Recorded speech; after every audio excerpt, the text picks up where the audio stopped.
ជំរាបសួរពុកម៉ែបងប្អូនទាំងអស់គ្នា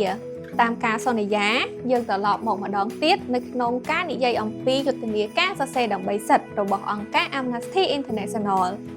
នៅក្នុងវីដេអូនេះយើងនឹងនិយាយអំពីការចូលរួមគាំទ្រញត្តិអនឡាញ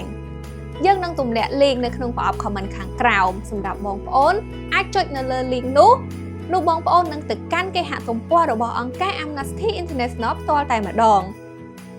នៅក្នុងនោះយើងនឹងឃើញមានព័ត៌មានទាក់ទងជាមួយនឹងចលនាមេដាធម្មជាតិក៏ដូចជាគោលបំណងនៃយុទ្ធនាការនេះផងដែរបងប្អូនគ្រាន់តែអូសវាទៅក្រោមនោះយើងនឹងឃើញមានប្រអប់នៃការគាំទ្រញត្តិអនឡាញនោះហើយ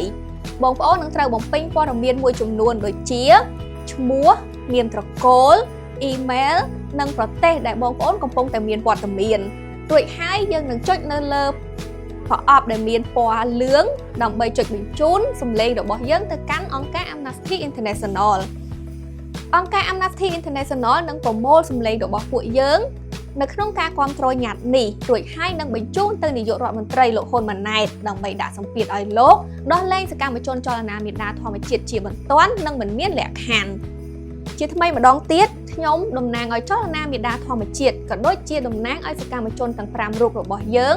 សូមលើកម្រាមដៃ10អរគុណទៅដល់ពុកម៉ែបងប្អូនទាំងអស់គ្នាដែលតែងតែគាំទ្រពួកយើងក៏ដូចជាសកម្មភាពរបស់ចលនាមេដាធម្មជាតិនៅក្នុងការការពារធនធានធម្មជាតិបើគ្មានសម្លេងរបស់ពុកម៉ែបងប្អូនទាំងអស់គ្នាទេពួកយើងក៏មិនអាចនឹងការពារធនធានធម្មជាតិនិងមិនអាចមានសមិទ្ធផលដោយថ្ងៃនេះផងដែរ